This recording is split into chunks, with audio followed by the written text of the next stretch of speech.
Get this and get it straight. Crime is a sucker's road, and those who travel it wind up in the gut of the prison or the grave. This started with a man on trial for his life and an A1 citizen eager to testify. But there it was interrupted. And it wasn't until I found a corpse in a bubbling bath, gunplay in the woods, and lots of blackmail that the real eager witness had a chance to talk. From the pen of Raymond Chandler, outstanding author of mystery, comes his most famous character and crime's most deadly enemy, as we present The Adventures of Phillip Marlowe.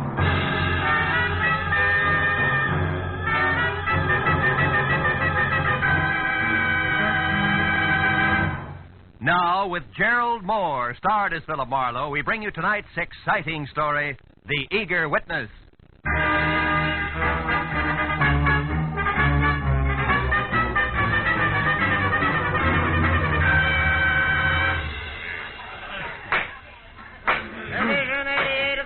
Court of the State of California and for the County of Los Angeles now in session. The Honorable Albert Winsett, Judge presiding. Everybody rise.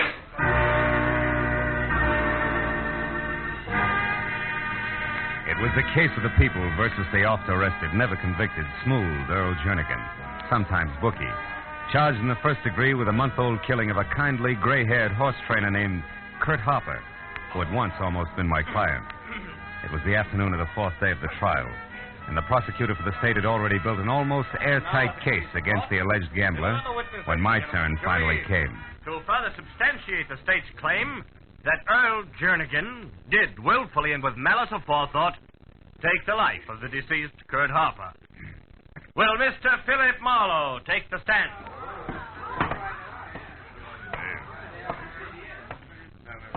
Raise your right hand. Promise to tell the truth, the whole truth, and nothing but the truth, so help you God. I do? State your name and occupation. Phillip Marlowe, private detective. Take a stand.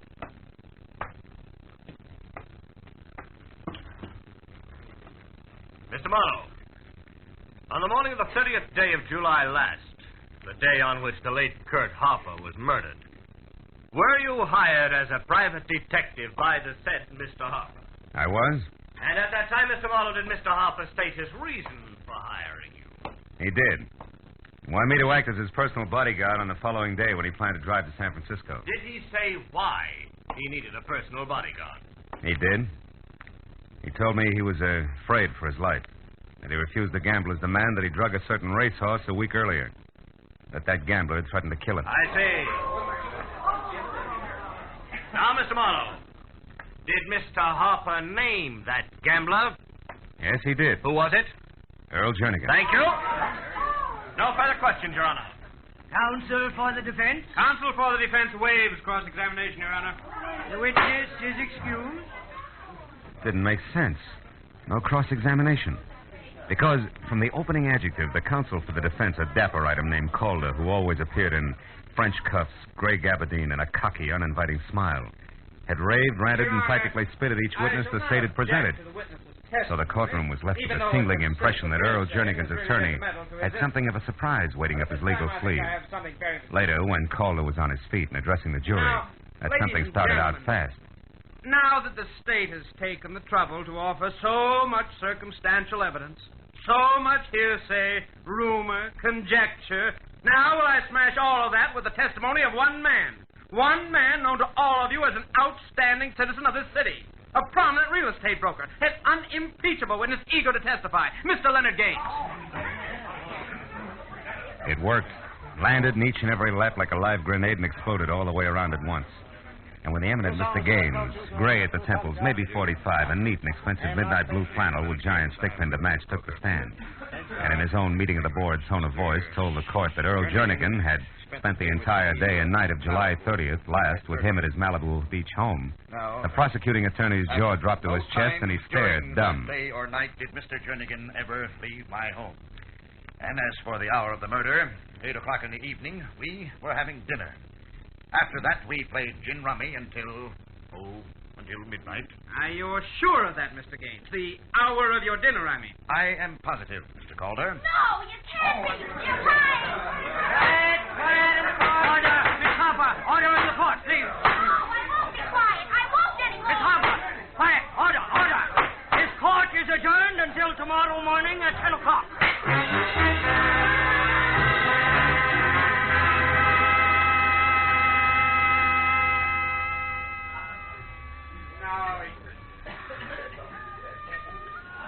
Another scotch and soda, mister? Yeah, I guess so. Oh, wait a minute, baby. I think I'm going to have company. Mr. Marlowe, can I talk to you for a minute? I'm just... Gail Harper, yeah, I know. What I don't know is why you're not doing 30 days on a rock pile with that rumpus you just kicked up in court.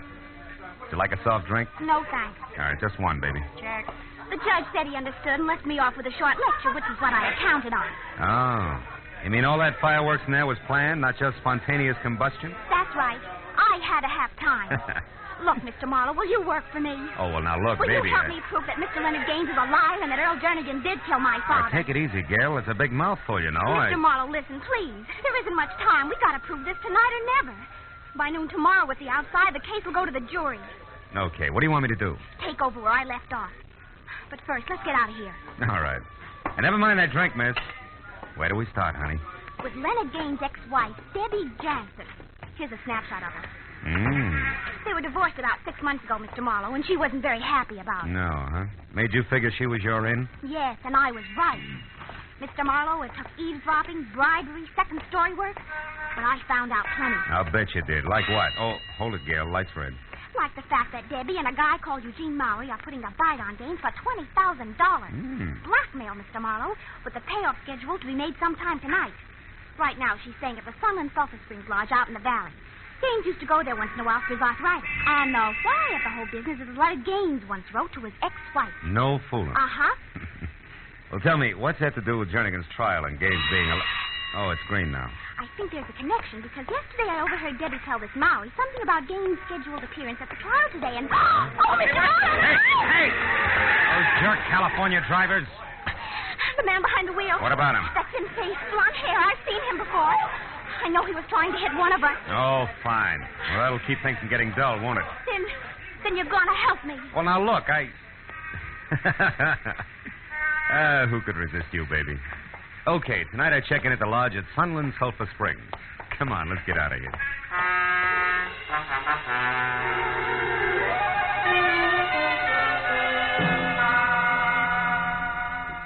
It was 8 o'clock and almost dark when I reached the foothills of the mountain range that separates the San Fernando Valley from L.A. proper, and turned off onto a narrow dirt road that ran through a twisting gorge, past a moon-faced watchman who asked no questions as he slowly opened a sagging wooden gate, faintly labeled Sunland Sulphur Springs, where Mother Nature's remedies bubble from the earth private. It was another 5 minutes along the same dirt road uphill and through thick foliage before I was at a parking space out of my car and walking the last quarter of a mile toward the lodge itself that was spotted with widely separated cottages, also sagging, and each tagged Casa, and followed by something Spanish and hard to pronounce. Inside the place was cheap porch furniture and occasional threadbare rugs over scarred pine and deserted, except for a sleepy old guy with thick-lidded eyes and an accordion-wrinkled face who was slouched in a heap behind a sign on the reservation desk that read Maynard Sharp, no less, night manager. When I gave him my name and said that both my rheumatism and I needed a rest, he came too, almost. Room, Mr. Marlowe. Well, let's see. Can let you have most any one of the cottages. Half of them are empty. Things kind of slow this time of year. How slow can you get? You'll be surprised. How's about Casa Francisco de Leon? Casa Francisco, Yeah, that'll be fine, Mr. Sharp. All righty, sir. Now, if you'll just sign the register here, I'll get your key. But, as I signed my name, I checked the guest list quickly. And the next second found what I wanted.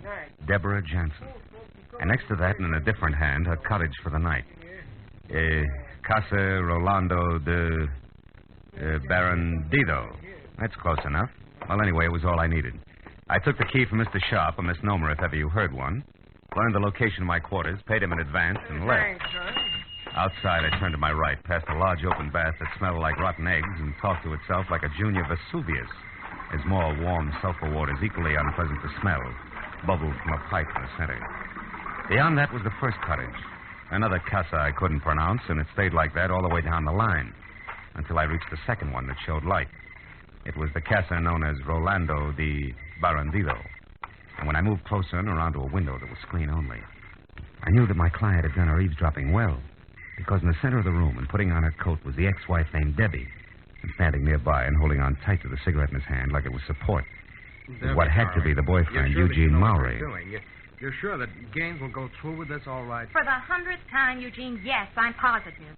Can't you understand? He has to. Besides, $20,000 won't break him. It won't more than bend him a bit. Now, stop worrying. But I can't. Debbie, why must you go alone? Now, why can't I go with you? Eugene, please, we've been over that. I told Leonard that I'd meet him in town at the Beverly Crest Hotel at 10 and alone. He agreed to also be alone. Except for the money. Debbie, you do handle things well. Come here, darling. With a kiss for your brilliant. Oh, please, Eugene, there isn't time. Oh, what's the matter? Are my kisses losing their flavor at this point? Don't be a fool. Look, it's late, Eugene. It's after 9 already. I've got to hurry. Now, go on. Go on, be a good boy and leave now. We shouldn't even be seen together tonight. Well, why not, Debbie? It's not smart. Here.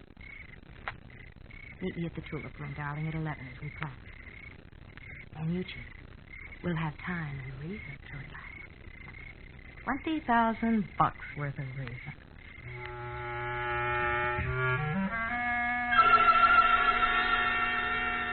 As Maury oozed toward the door, I slid away from the cottage and into the shadow of a clump of trees nearby. Stayed there as he walked out of sight down the road that led back to the parking space. Then a few minutes later, when Debbie clicked off the light and left, I moved out of hiding and started slowly after her at a safe distance. Until from someplace in the night, an ugly, snub-nosed automatic that belonged to someone blonde and thin-faced as a near automobile accident stopped me cold. Where you going, Jack? For air.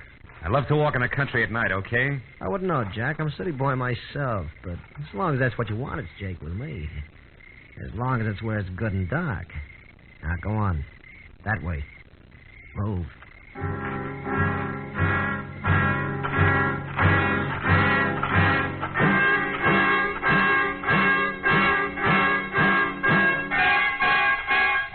right, Jack. That's far enough. Hold it. Turn around and face me. Why, so I can watch you pull the trigger? Never mind why. Just turn. Okay, turn it is. That's better. Now, one step closer. One step closer. Hey, what's that? Now, Pheasant, my friend, taking wing. Now, before I beat you into little pieces, let's have it. Who are you? Who do you work for, and what do you want with me? Come on, gunman, talk. Okay. No more. My name's Langley. Work for Earl Jernigan. Oh? Yeah, I've been watching you ever since the trial started. Jernigan didn't want you moving in, hon. Which is why you tried to pick me off with a car when I was with Gail Harper this afternoon, huh? Come on. Yeah, that's why. Now, what are you going to do with me? For the time being, Buster, leave you as is. Flat on your back, because I've still got to catch up with the lady before she reads a letter. City boy.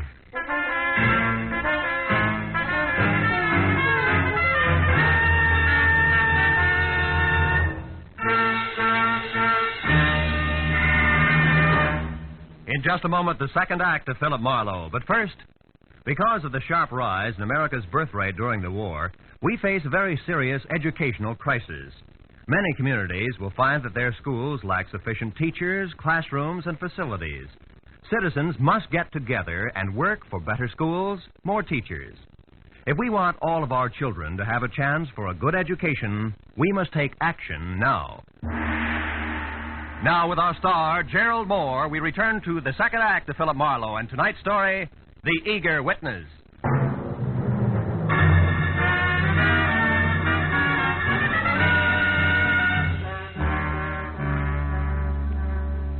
It was strictly hit and run. I piled Langley into the Manzanita and didn't even wait to see him bounce.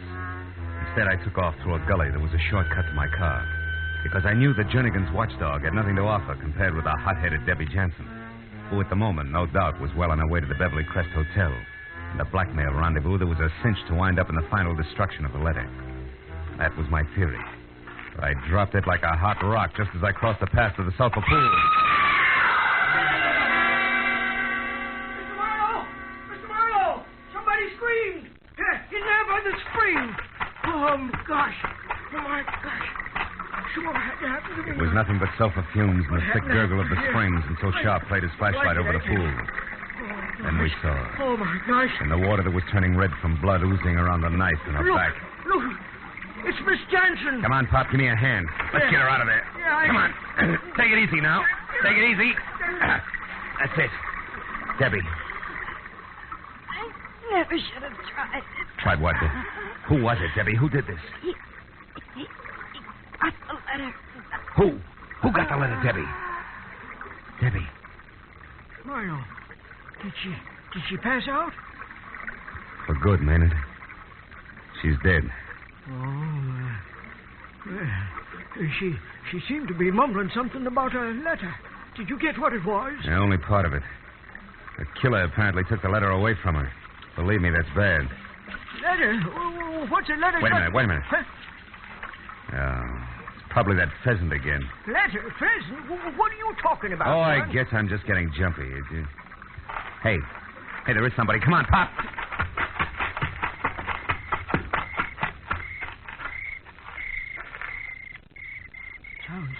Sounds like he's over there, Marlowe. Yeah, I can hear him. Oh, now, that ain't going to do you any good, son. Not in that brush, it ain't. And what's more, I wouldn't go any further if I was you. But Pop, all he needs is 10 seconds and he can destroy that letter for good. Well, just the same, there's 1,000,001 places a killer can hide in there and lay for you, son. Yeah, Pop, well, at the moment it's a stalemate. I'd sure love to find out who that snake in the bush is. You know, I've run a peaceful place up until it's getting to be like one of them there movies. Only thing left out is a posse. Yeah, you're so right. Murders in the night, lost letters. It's corny enough without a posse. Yeah, and might dangerous, too. Yeah, I see what you mean. Are you ready to... Yeah, I'm ready. Yeah, I'll lead you back to the office. My Jasper, I don't understand this one bit. Miss Jensen is stabbed to death over that letter, and in her dying... Hey. Huh? What is it? Up ahead there. Somebody duck behind that big tree. Keep the chatter going, man. Walk on up the path. Don't let him know we spotted him. Go on, talk. Well, okay, sure. I was saying I don't understand. Well, our place here is generally as quiet as a tomb. As the old man grimly ad-libbed his way up the path, I followed a few feet behind. And when he got even with the tree, I turned suddenly, took 3 fast steps, and grabbed. Come here, you. Hang on to him. Well. Mr. Leonard Gaines, the unimpeachable citizen himself. Stand still, Gaines. A gun. What's the idea, Marlowe? Try running and it'll come to you. I suppose you've got a legitimate reason for being here all thought up? I'm here because I've got a touch of arthritis. I need a treatment and night's rest. Arthritis isn't all you're going to have if I find what I think I'm going to find in your pockets. Empty them, Buster. I said empty them. All right, I'll empty them. That's better. Sharp, you're a witness, and I demand that you... Now, just a minute, Mr. Gaines. You're in a pretty bad spot to demand anything. There's our baby. There's the letter we've been looking for. Pick it up, Gaines. Pick it up and read it. Now see here, Marlowe. See there, Gaines. Read it while you're able to. Yeah. My dear Debbie, if I didn't know you so well, I'd resent your stupid accusations. Now, look, Mark. Read it. We've already made our property settlement, as you're well aware, and you'll be a long time finding a court that says otherwise. Now you know where you can go, so why not get started as ever lettered? Oh, fine. This is about as incriminating as a lecture on the family meat bill. Sharp, whose jurisdiction are we under here? County Sheriff's Office. All right, call him. Also, call your man out on the highway and have him lock that main gate. Main gate? Yeah. Say, now, that's a good idea. I'll do it right now. Wait a minute. Have you got a gun? Yep, got a rifle. Been in the family for years. Can you use it?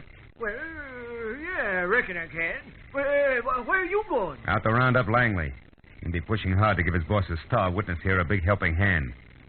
I want to be in shape to push back. And remember, Pop, keep your eye on Gaines and not on the phone when you make those calls. I'll see you.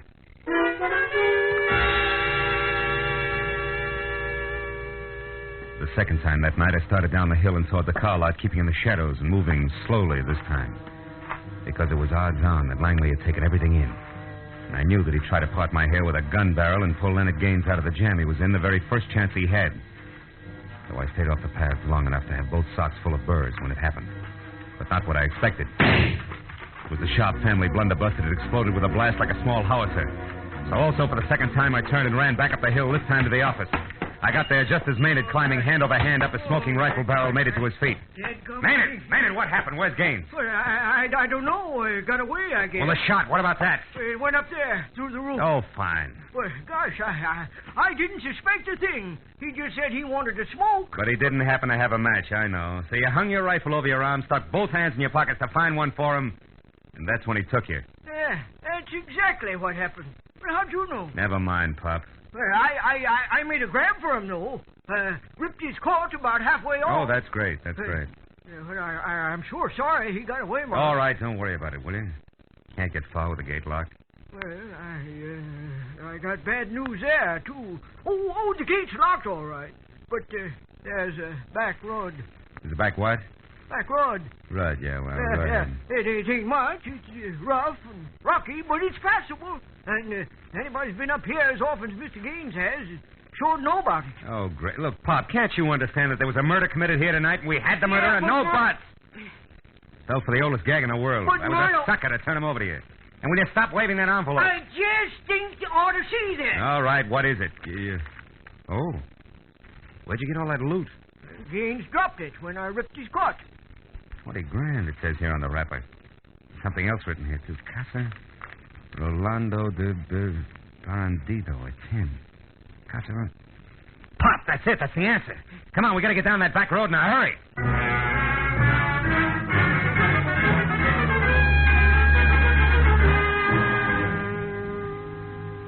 Sharp at the wheel of the pickup truck, we bounced over the pair of sometimes parallel ruts studded with stones the size of bowling balls. It was called the back road. The better part of 2 miles before he cut lights and motor and whispered that if Gaines was going to get stuck at all, it was sure to happen in a dry wash just around the next bend. I told him to wait and went ahead on foot. He was right. Gaines was stuck in more ways than one. His car was up to its hubcaps in sand and his wallet up to its stamp compartment in blackmail, conducted by his ex-wife's murderer with the same leather she'd had, the letter. It was Eugene Maury, and clenched in his hand was a tattered white envelope, nothing more. I'll make it easy for you. I held my .38 in close to my side and edged up behind them. 20,000. Now, Maury, I don't have that much. You lie. You're going to pay her that. I don't know. I know because we worked the deal out together. Only she got greedy. Tried to double-cross me and pull it alone. Oh, so you killed her? Yes, I didn't intend to, but when I found out that she tricked me, I was furious. The first thing that I knew, I stabbed her. That's enough of that. Just give me the money. You've nothing to worry about. Now, listen, Maury, I tell you, You listen, King. You're in no position to fight.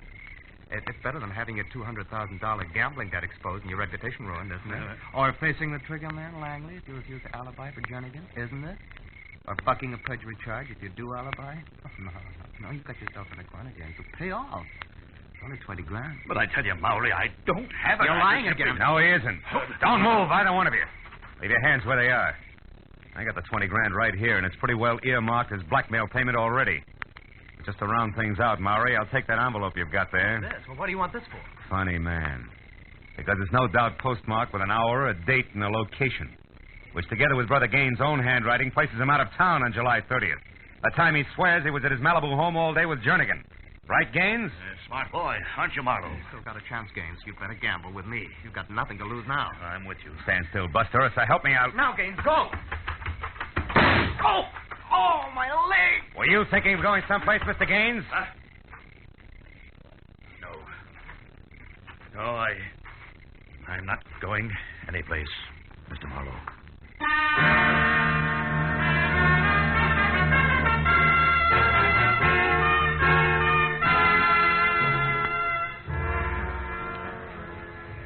Well, Gail, the big show's about to start. The court will be in session in a few minutes. I know. And different from yesterday. Yeah. Oh, you did a swell job, Mr. Marlowe. See, I don't know how to thank you. Save it, baby. If that scale Lady Justice holds in her hands was in better balance today, it was your hunch and old Maynard's blunderbuss did as much to put it there as my running around through the brush at Sulphur Spring. But all I knew was that Gaines was lying. I didn't know it was as complicated as it was. Well, that's because Debbie Jansen was twice as treacherous as we figured. I still don't understand. How did you know that Eugene Maury had killed Debbie? Well, you see, baby, I overheard her tell Maury that she was going to meet Gaines in the Beverly Crest Hotel at 10 for the payoff. Uh-huh. But I figured that was a lie strictly for Maury's benefit when Pop gave me the packet of money Gaines had dropped. It had that complicated name of a cabin and the time of the appointment, which was also 10, written on it. So I knew the real meeting was scheduled to take place out there. See? Oh, I see. Then she was going to send Maury off to the Beverly Crest while she collected the money at Sulphur Springs and then beat it alone. That's it, honey. You see, if her cabin had been named something simple like Number 4, then Gaines could have remembered it. Instead of that Casa Robino del Bangadoro, whatever it was, he had to write down, you see? Well, then things might have been different. Ah, you'd have found a way. After all, you figured out it was the postmark that was important. Only after I'd been slapped in the face by a perfectly harmless letter with no envelope. Had to be the postmark. What else? Oh, they're starting. Yeah. Good luck, Mr. Marlowe. Give him the work. Don't worry, baby. I'm the ego witness today. We're going to knock them dead. Literally. They got it coming. I watched Jernigan's face as the preliminaries got underway. The killer was beaten. When the court finally settled down to work and the prosecutor took over, I listened to his deft build-up as he primed the jury and the dramatic ringmaster voice he used when he called. Will Phillip Marlowe take the stand, please?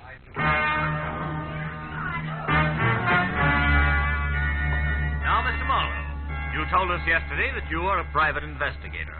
Now will you tell the court in your own words what happened to you last night? I sat there looking into the cold, baleful eyes of the prosecutor and thought of a paraphrase on that wonderful quote from Oliver Wendell Holmes. It's not enough to ask for justice.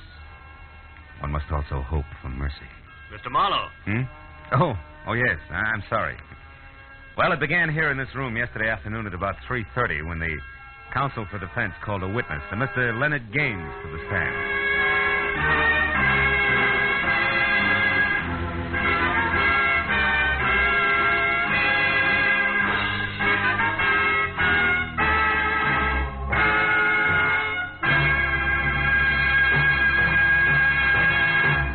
The Adventures of Phillip Marlowe, bringing you Raymond Chandler's most famous character and crime's most deadly enemy, star Gerald Moore, and are produced and directed by Norman MacDonald. Script is by Mel Donnelly, Robert Mitchell, and Gene Levitt. Featured in the cast were Joy Terry, John Daner, Michael Ann Barrett, Junius Matthews, Ben Wright, Lou Krugman, Larry Dobkin, and Bud Whittam. The special music is by Richard O'Runt. Be sure and be with us again next week when Phillip Marlowe says... The trail started in Montana with a bum with two names rushing away from his lady love and led fast into L.A. past a southerner from Canada, a worried wool dealer and a chorus girl with a .45. When it finally stopped at Murder in the Park, the tramp was still in a hurry.